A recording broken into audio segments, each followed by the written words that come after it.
안녕하세요. 소고기 좋아하는 예비시댁 때문에 파혼을 결정한 저의 이야기를 해보려고 이렇게 저희 사연을 적어보내게 되었습니다. 예비시댁의 파혼을 통보하기 한 달 전에도 충분히 파혼 이야기를 꺼낼 일이 있었는데 무슨 좋은 꼴을 보겠다고 제 인생의 소중한 한 달을 그렇게 낭비했나 싶은 생각뿐이에요. 세상에 시집살이가 하고 싶어서 결혼을 하는 사람은 모르긴 몰라도 아마 이 세상에 단 한 명도 없을 겁니다. 하지만 혹시나 내가 결혼할 집이 말로만 듣던 시월드는 아닐까 걱정하는 사람은 많을 거예요. 저 또한 그런 사람들 중에 한 명이었지요. 만에 하나 이혼을 하게 된다면 남편하고 문제가 있어서 하는 게 정상이지. 두 사람은 아무 문제 없는데 시댁 식구들 때문에 이혼하는 건 정말 말도 안 되는 일이라 생각했죠. 남자친구와 결혼 이야기가 오가기 시작하고 나서 대놓고 너네 집이 시월드냐고 물어볼 수는 없는 노릇이다 보니 우연을 가장해 남자친구에게 유튜브에 올라온 다른 분들 사연 같은 걸 이래저래 틀어줬던 적이 있어요. 그리고 어머님도 혹시 이러시냐 하고 은근슬쩍 물어봤었죠. 늘 돌아온 대답은 우리 엄마는 절대 저러실 분이 아니라는 대답이었습니다. 그런데 생각해보니 자식 입에서 우리 엄마 시월드 시어머니다 하는 대답 듣는 게 더 어렵겠구나 싶었습니다. 한편으로는 제가 너무 속물 같아 보이기도 했지요. 우리 엄마도 남자친구한테는 혹시나 첫자 장모님이 될 수도 있는 거잖아요.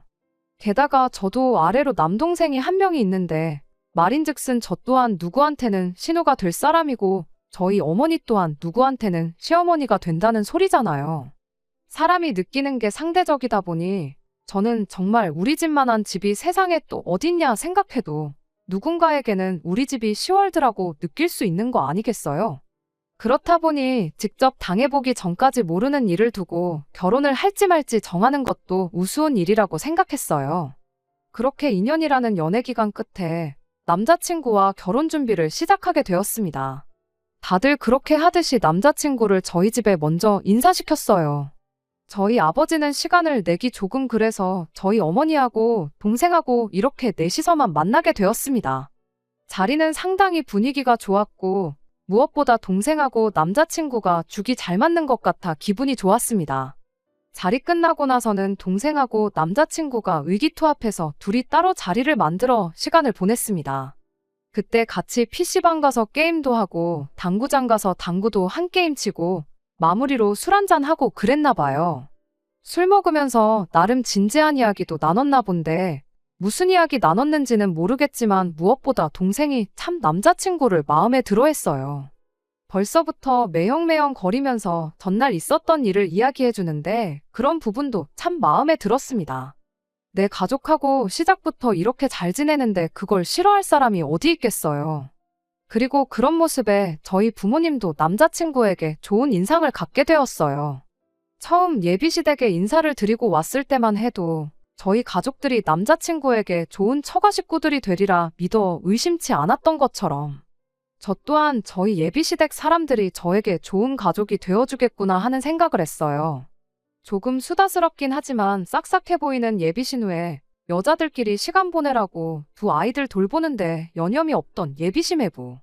그렇게 두 사람만 봐도 이상적인 가정을 꾸리고 있구나 하는 생각이 들었고 조금 무뚝뚝해 보이긴 했지만 예비 며느리 온다고 상다리가 휠 만큼 진수성찬을 준비해 주신 예비 시어머니 보고 내가 대접받고 있구나 하는 생각이 들었습니다.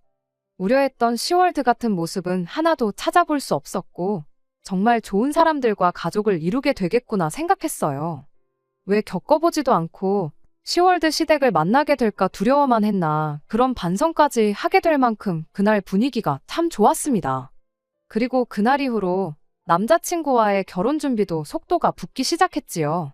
그렇게 예비시댁에 처음 인사를 드리고 온 지 며칠 지나지 않아서 양가 상견례를 진행하게 되었습니다. 상견례 장소는 예비 시어머니의 주도로 정해지게 되었는데 정해놓았다는 장소를 듣고 나서 그때 엥? 이건 뭐지? 하는 생각이 들었었어요. 가게 이름이 누가 봐도 동네마다 한두 개는 있을 법한 고깃집 이름이었거든요. 상견례를 꼭 고깃집에서 하면 안 된다는 법이 있는 건 아니었지만 그래도 양가 어른들이 처음 인사를 나누는 자리이니만큼 어느 정도 격식이 있는 자리에서 하는 게 맞는 거 아닌가 싶었거든요. 그런데 대놓고 가게 이름에 정육식당이라는 단어가 붙어 있으니 이건 좀 아니지 않나 싶었죠. 아니나 다를까 남자친구가 설명해 주기를 가족들이 자주 가는 단골집인데 자주 가는 곳이니만큼 양도 엄청 많이 주고 정육식당이라 고기도 싱싱하고 좋다고 그렇게 설명을 해주더라고요. 그러면서 덧붙이기를 원래 우리 가족들이 소고기를 제일 좋아한다고 외식을 하러 나가면 거의 10번 중 9번은 고기를 구워 먹으러 갈 만큼 좋아한다고 설명을 하는 겁니다. 한정식이니 코스 요리니 그런 것도 좋지만 이왕 먹는 거 좋아하고 맛있는 거 먹으면서 이야기 나누는 것도 나쁘지 않지 않냐면서요. 남자친구의 대답이 충분한 설명이 되기는 했지만 그게 남자친구 집이 소고기를 좋아한다는 설명뿐이지 여전히 제 생각에는 그래도 상견례인데 조금 분위기 있는 곳으로 가고 싶은 욕심이 있었습니다. 인터넷에 검색을 해보니 의외로 생각보다 고깃집에서 상견례를 하는 집이 있더라고요. 대신 제 생각처럼 동네마다 있는 그런 일반 정육식당 말고 가격도 조금 비싸고 분위기도 좋은 그런 곳이었습니다. 예비 시어머니가 장소를 섭외하기는 했지만 그래도 앞만 생각해봐도 정육식당에서 상견례를 하는 건 아닌 것 같아 남자친구에게 양해를 구하고 제가 인터넷에서 찾은 상견례 같은 거 자주 한다는 고급 화로구이 집으로 장소를 변경하기로 했습니다. 자리도 룸이 따로 있었다 보니 이야기 나누기도 훨씬 좋겠다 싶었거든요. 가격도 비싸고 예비시 부모님이 자주 간다는 거기에 비교해서 양도 얼마나 더 줄지는 모르겠지만 비용이야 뭐 남자친구와 제가 나눠서 내면 되는 부분이었으니 문제될 건 없었어요. 고기도 최고급 한우의 부위도 선별해서 준다는데 모르긴 몰라도 예비 시어머니가 절대 싫어하지는 않을 거라는 확신이 있었습니다. 이왕 가는 거 장소를 바꾸면 어떻겠냐는 제 제안에 남자친구도 흔쾌히 그렇게 하겠다고 했고요. 그렇게 며칠 지나지 않아서 상견례 당일이 되었습니다. 제가 맘대로 장소를 바꿔서 혹시나 예비 시어머니가 싫어하면 어쩌나 싶었는데 이런 데는 또 처음 와본다며 엄청 좋아하시더라고요. 며느리 덕에 이런 데서 좋은 고기도 다 먹어본다며 기분이 좋아 보이시길래 마음이 놓였습니다. 자리에 앉자마자 난데없이 예비 시어머니가 당신들이 얼마나 고기를 좋아하는지에 대한 이야기를 꺼내왔습니다. 평생 고기랑 밥 둘 중에 한 가지 음식만 먹을 수 있다면 당신들은 고민도 하지 않고 고기를 선택할 만큼 소고기를 좋아한다고요. 한번 외식 나갈 때마다 2, 30만 원은 우습게 쓰고 온다고 그래서 그만큼 외식을 자주 못한다고 그런 이야기를 하셨는데 그때까지는 아마 상견례 장소로 굳이 고깃집을 선택한 이유에 대해 저희 부모님을 이해시키고자 그런 이야기를 꺼낸 거라고 생각했어요. 제가 처음 예비시댁에 인사드리러 갔을 때 빈손으로 가긴 뭐해서 과일 바구니를 사가지고 갔었는데 그때 이야기도 꺼내더군요. 굳이 앞으로 우리 집에 뭐를 사가지고 올 거면 다른 거 다 필요 없다고 마트 가면 고기도 선물용으로 포장돼서 나오는 거 있지 않냐고 앞으로는 그런 거 사오면 된다고 콕 집어서 이야기를 하시더군요. 안 해도 되는 쓸데없는 소리를 꺼내시는 게 처음 인사드리러 갔을 때랑은 사뭇 다른 느낌에 조금 당황을 했지만 자리에 모두 앉고 나서 부모님들끼리 사소한 이야기들 나누기 시작하니 그때는 또 별다른 조짐은 보이지는 않았습니다. 잠깐 간단한 이야기를 나누다가 본격적인 이야기는 식사하면서 하자고 직원분을 불러 고기를 주문했어요. 얼마 지나지 않아 직원분이 카트 한가득 테이블 세팅을 가지고 오셨죠. 테이블에 빈자리가 보이지 않을 만큼 여러 가지 정갈한 밑반찬들이 상위에 깔리기 시작했는데 예비 시어머니가 직원분에게 말 한마디를 건네시더군요. 이런 쓸데없는 것들이 다 고깃값에 포함되어 있는 거 아니냐고. 쌈채소만 남기고 싹 다 걷어가도 좋으니 고기나 몇 점 더 달라면서 말이죠. 남자친구가 멋쩍었는지 오늘 날이 날이니만큼 비용은 걱정 마시고 드시고 싶은 만큼 드시라 한마디 해주면서 상황을 정리하긴 했는데 그날 예비 시어머니의 기행동은 그게 끝이 아니었습니다. 밑반찬이 깔리고 얼마 지나지 않아서 숯불이 들어왔어요. 고기가 나온 것도 아닌데 예비 시어머니가 집게를 들고는 손잡이가 제 쪽을 향하게 해서 놓더군요. 이어서 고기가 들어왔는데 직원분한테 고기는 저쪽으로 놔주세요 하고는 제가 앉아있는 자리를 가리키셨습니다. 밑반찬 깔린 가지수가 워낙에 많았다 보니 어수선한 게 싫어서 그러시는 건 줄 알았는데 그게 아니었어요. 그 자리에서 고기는 당연히 예비 며느리가 구워야 한다는 일종의 사인이나 마찬가지였지요. 하지만 애초에 예약한 곳이 가격이 있는 곳이었던 만큼 고기는 직원분께서 다 익을 때까지 구워주시는 그런 시스템이었다 보니 제가 고기를 구울 일은 없었습니다. 직원분이 고기는 이쪽에 두고 자기가 구워드릴 거라 그렇게 설명하니 예비 시어머니가 그러냐고 멋쩍게 대답하고 마르셨어요. 그리고 애석하게도 저는 그날 예비 시어머니의 그런 행동들에 대해 전혀 눈치를 못 채고 있는 상황이었습니다. 다른 건 몰라도 고기를 좋아한다는 말은 진짜구나 싶었어요. 불판에서 고기가 익기가 무섭게 엄청난 속도로 고기를 드시기 시작했거든요. 직원분이 아직 안 익었다는데도 예비 시부모님은 우리들이 고기를 먹으러 다닌 지가 몇십 년 세월인데 그런 걸 모르겠냐며 덜 익었다는 직원분 말도 무시하고 말 그대로 흡입을 한다는 말이 어울릴 만큼 먹어대기 시작했어요. 식사 중반쯤부터 본격적인 이야기를 나누게 되었어요. 이미 남자친구와는 반반 결혼을 하는 쪽으로 이야기를 해놓은 상황이었다 보니 따로 심각한 이야기는 나눌 게 없었고 제가 보기에는 상견례 분위기도 서로가 양가에 인사를 드리러 왔을 때처럼 분위기가 좋았구나 생각했어요. 그렇게 상견례 자리가 끝났는데 예비 시어머니가 한마디 툭 던지더군요. 다른 건 다 좋은데 며느리가 구워주는 고기를 못 먹어본 게 아쉽다고요. 우리 집에서 이쁨 받으려면 고기를 잘 구워야 할 텐데 라는 예비 시어머니의 말 한마디가 끝나기 무섭게 저희 어머니께서 중간에 말을 가로채서 저 대신 대답을 하셨어요. 집에 하나밖에 없는 딸이라 공주님처럼 키워서 고기 같은 거 잘 못 굽는다고요. 혼자서 라면도 겨우 끓여 먹는다고. 아마 우리 딸한테 고기를 굽게 시켰으면 고기가 아니라 숯덩이를 드셨을 거라고 그런 식으로 대답하셨습니다. 그때까지도 저는 별 생각이 없었다 보니 엄마가 왜 저런 대답을 하는가 싶은 생각뿐이었어요. 고기를 잘 굽는지는 모르겠지만 그래도 저 나름 자취생활 몇 년 하면서 음식하는 것만큼은 자신 있었거든요. 남들 간단하게 배달음식이나 편의점 도시락 같은 걸로 식사할 때 저는 영양균형 같은 거 생각해서 직접 장도 보고 음식하는 것도 나름 취미를 붙여서 잘하고 있는데 왜 굳이 저런 소리를 하시나 싶었죠. 오히려 손재주 없다는 저희 어머니 말에 예비시댁 쪽에서 저를 이상하게 보면 어떡하나 그런 걱정이었습니다. 집에 돌아와서 어머니한테 왜 그런 쓸데없는 소리를 했냐고 따지니 쓸데없긴 뭐가 쓸데없는 소리냐며 나중 가서 당신한테 고마워하지나 말라고 그렇게 한마디 하고 마시더라고요. 그리고 조금 촉이 이상하시다며 예비사돈분들이 어떤 사람들인지 갈피가 안 잡히니 저한테 조심하라는 식으로 조언 한마디 해주셨어요. 지금 와서 생각해보면 제가 너무 눈치가 없었고 어른들 말이 틀린 게 없다는 말이 무슨 말인지 딱 알 수 있는 부분이었네요. 아무튼 그렇게 상견례도 마치게 되었으니 남자친구와 그 전보다 훨씬 더 본격적인 결혼 준비를 시작하게 되었습니다. 웨딩 사진도 찍고 스드메도 알아보고 청첩장 디자인을 고르는데 이제 진짜 결혼을 하는구나 싶었죠. 그렇게 결혼 준비하면서 예비신우의 생일을 맞아 예비시댁 식구들을 또 한 번 만나게 되는 자리가 있었습니다. 장소는 말할 것도 없이 처음 예비시어머니가 상견례 장소로 점 찍어뒀던 예비시댁 근처에 있는 정육식당이었어요. 정말 외식은 무조건 소고기만 한다는 그 말이 사실이구나. 집안 식구 누구라고 할 것 없이 소고기라면 환장을 하는구나 그런 생각이었습니다. 가게 안에 들어가니 다른 것보다 정말 상견례 장소를 바꾸길 잘했다는 생각밖에 들지 않을 만큼 손님들이 북적댔습니다. 불경기라는데 그래도 먹을 사람들은 먹으러 다니는구나 싶었고 동네에서 제일 가는 맛집이라는 말도 무슨 말인지 알겠다 싶었어요.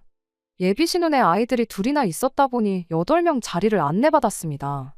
당연히 아이들 옆자리로 예비신우와 예비시매부가 앉을 것이라 생각했고 저는 남자친구 옆자리에 앉으려고 자리에 서서 남은 사람들 앉기를 기다리고 있었어요. 제 생각대로 아이들이 가장 안쪽 자리에 하나씩 자리를 차지했고 이어서 예비시매부가 자리에 앉고 예비신우가 그 맞은편 자리로 따라 앉으려고 하는데 예비시어머니가 난데없이 저보고 먼저 들어가 앉으라며 제 등을 떠미는 겁니다. 그때까지만 해도 저는 생일 주인공인 예비신우가 가운데 자리에 앉을 수 있게 배려해주는 거라 생각했고 아무 생각 없이 자리에 가서 앉았는데 이어서 예비시어머니가 제 옆자리로 앉는 게 아니겠어요? 그렇게 자리에 앉고 나니 예비시매부를 마주보고 있고 남자친구하고는 대각선 방향으로 끝에서 끝에 앉은 꼴이 되어버렸어요. 이게 무슨 상황인가 싶었고 심지어 예비신우도 왜 자리를 그렇게 앉았냐고 한마디 하더라고요. 그런데 예비 시어머니가 이렇게 대답을 하는 겁니다. 상견례 할 때 들었는데 얘가 고기를 구울 줄 모른다고. 우리 집 사람이면 다른 건 몰라도 고기 하나 구울 줄은 알아야지 않겠냐며. 마침 고깃집에 왔으니 고기 굽는 법 좀 가르쳐줘야겠다는 말도 안 되는 소리를 하는 거예요. 예비 신우가 그 말 듣고는 뭘 고기 굽는 걸 가르쳐주기까지 하냐며 그냥 적당히 빨간 거 없어지면 먹으면 되는 거라고 한마디 하고는 저랑 자리를 바꿔주겠다고 했어요. 그랬더니 예비 시어머니가 그럼 고기 굽는 건 됐다고 대신 자리 바꾸지 말고 애들이나 좀 챙겨주라고 한마디 툭 던지시더군요. 지난번에 왔을 때 불판 갈다가 애한테 기름이 튈 뻔해서 큰일 날 뻔한 적 있지 않았냐고요. 그때 보니까 우리 며느리는 고기도 그렇게 많이 안 먹더라며. 우리 딸 생일이니만큼 오늘은 애들 신경 조금만 덜 쓰고 고기 많이 먹으면 좋겠다고 그렇게 한마디를 하는 겁니다. 예비 신우가 기겁을 하면서 우리 애를 왜 저한테 보게 시키냐며 정색을 하면서 억지로 저랑 자리를 바꿔줬어요. 시어머니는 못마땅했는지 그럼 우리 아들이라도 고기 실컷 먹게 불판에서 가까운 자리로 앉으라며 저랑 자리를 바꿔주시더군요. 솔직한 말로 기분이 썩 좋은 상황은 아니었지만 그때는 왜 이런 예비 시어머니의 행동들을 제가 결혼 준비 전부터 우려하던 시월드 시짜짓이라고 생각을 못했는지 아직도 모르겠습니다. 적어도 예비 신우가 정상적인 사람이라 그렇게 생각을 못했던 건지 아니면 처음 인사드리러 갔던 날에 저한테 잘해줬던 첫 인상 때문에 그랬던 건지.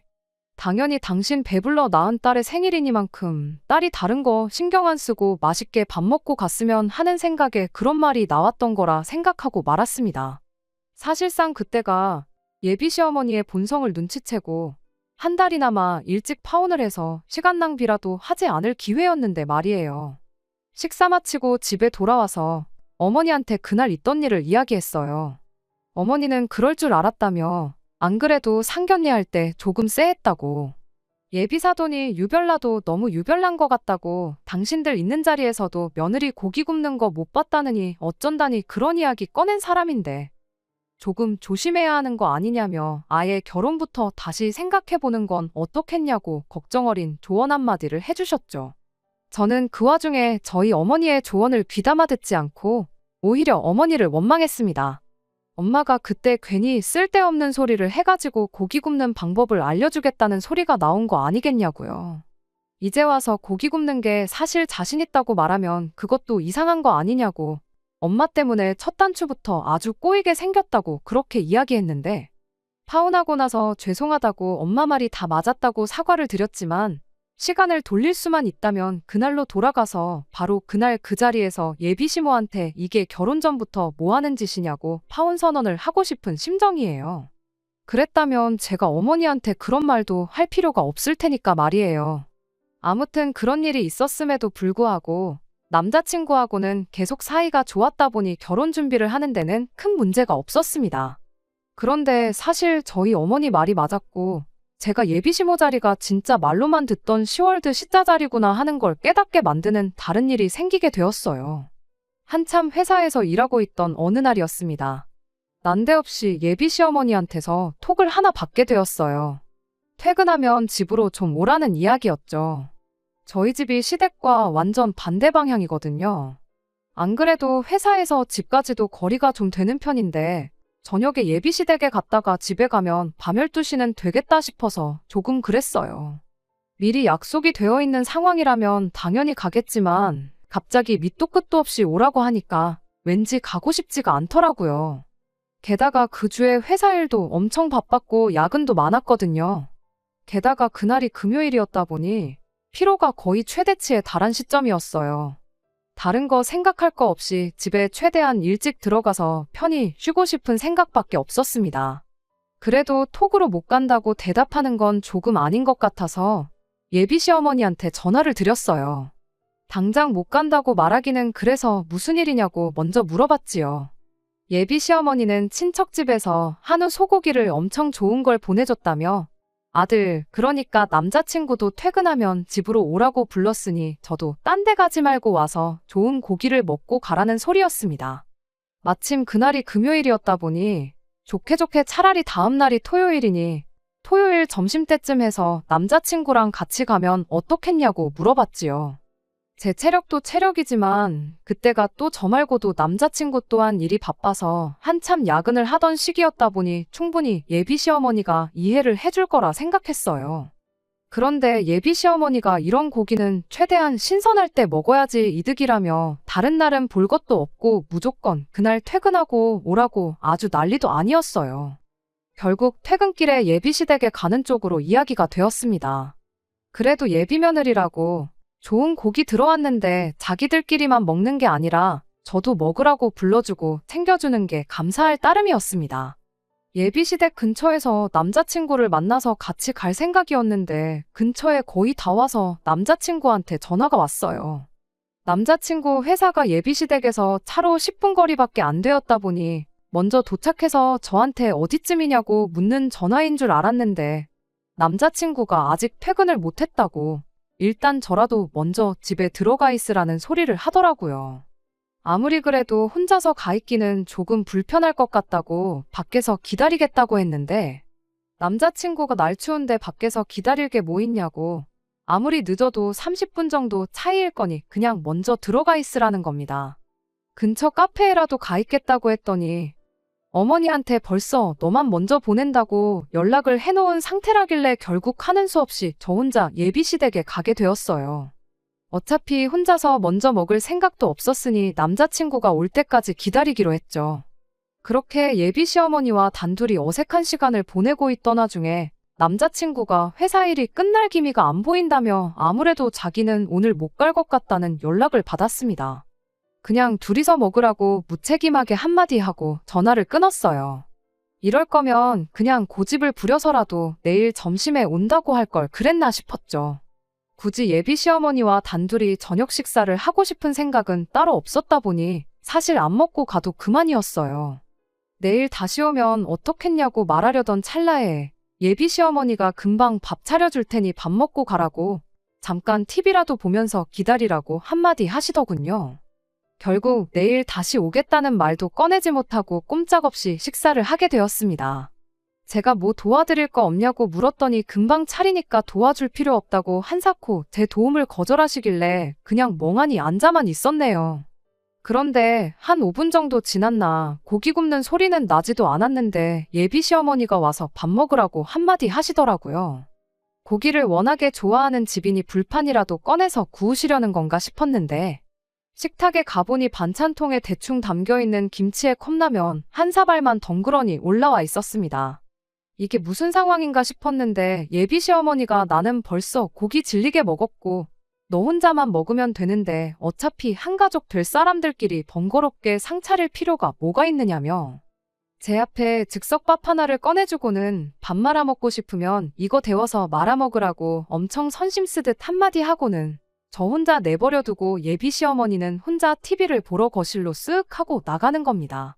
일단 식탁에 앉기는 했는데 이게 무슨 상황인가 싶고 정말 오만 가지 생각이 다 들었어요. 그리고 그때 깨달았죠. 제가 워낙에 시월드시자 시어머니 만나는 걸 걱정했던 게 오히려 저한테는 독이 되었단 걸 말이에요. 친정어머니 조언도 그런 게 아니라고 부정하고 애써 저 혼자 우리 예비 시어머니는 좋은 사람일 거라 자기 최면을 걸고 있었을 뿐이었던 거예요. 이미 상견례 때부터 조짐을 보였고 예비 신우 생일 때는 아예 대놓고 결혼 전부터 시짜짓을 했던 건데 저 혼자 그런 게 아니고 다 이유가 있어서 그런 거라고 혼자서 예비 시어머니를 좋은 예비 시어머니로 만들려고 노력했던 제가 다 바보 같더군요. 컵라면이 다 불어터질 때까지 한 젓갈도 뜨지 않고 가만히 자리에만 앉아 있었어요. 그러던 와중에 현관문이 열리는 소리가 나더군요. 현관문을 열고 들어온 건 야근 때문에 못 올 것 같다던 남자친구였습니다. 회사 일이 생각보다 금방 끝나서 저희한테 따로 연락할 틈도 없이 곧바로 달려왔다고 하대요. 남자친구가 TV 앞에 앉아있는 예비 시어머니를 한번 보고 앞에 컵라면 놓고 앉아서 똥 씹은 표정으로 앉아있는 저를 보고 대번에 상황 파악을 한 건지 당장에 표정 관리를 못하고 어쩔 줄을 몰라 하고 있더군요. 예비 며느리 고기 준다고 불러놓고 컵라면을 먹이고 있는 모습을 아들한테 들켰으면 당황할 법도 한데 예비 시어머니는 그런 기색조차 보이지 않고 저한테 한마디 하시더군요. 냉장고 열어보면 고기 있으니까 그거 꺼내서 아들 고기 좀 구워주라고요. 그 말을 들으니 애초에 아들한테 좋은 고기 먹여줄 생각밖에 없었던 거고 굳이 저까지 부른 건 아마 모르긴 몰라도 그 잘난 고기 굽는 법을 이번에야말로 가르쳐 주려고 부른 거구나 하는 생각 말고는 달리 다른 생각이 들지 않았습니다. 아무리 제가 우습게 보였어도 거기서 남자친구 먹으라고 고기를 꺼내 구워주었으면 사람이 아니죠. 더럽고 치사해서 나는 밥 먹을 생각 없다고 보아하니 아줌마 아들 혼자만 밥 먹으면 되는 것 같은데 가족한테 번거롭게 고기까지 구워줄 필요가 뭐가 있냐고. 마침 손도 안 댄 컵라면이 그대로 있으니 그거 먹으면 딱 좋겠다 말하고 다 불어터진 컵라면을 남자친구 앞으로 밀어줬어요.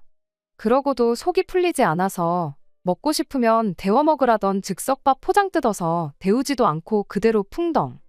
컵라면 용기 위에다가 부어버리고 자리에서 일어났습니다.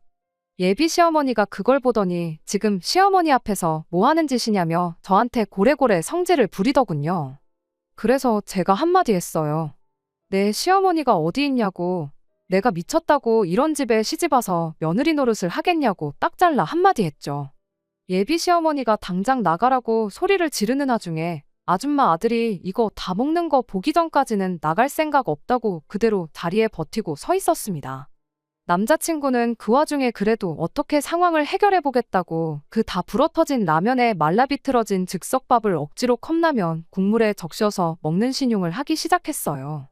애석하게도 예비 시어머니 성화에 결국 남자친구가 꾸역꾸역 억지로 먹는 꼴은 끝까지 보지 못하고 집에서 나와야 했습니다.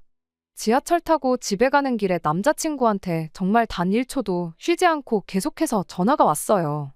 1시간 동안 무시했는데도 계속 전화가 오길래 전화 받아서 나한테 더 이상 전화하지 말라고 결혼도 없던 일로 할 거고 그동안 결혼 준비한다고 예약해놓은 것들도 하나씩 다 취소할 테니 그때 위약금이나 늦지 말고 보내라고 한마디 해주고 전화 끊어버렸습니다.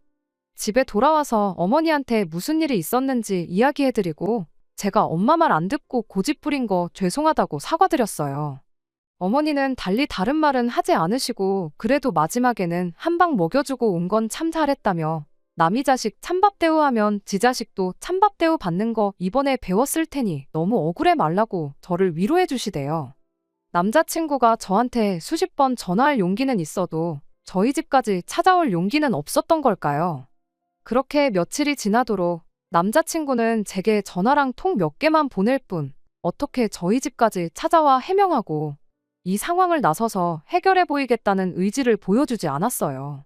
그걸 보니 파혼하길 잘해도 100번 잘했다는 생각이 들었습니다.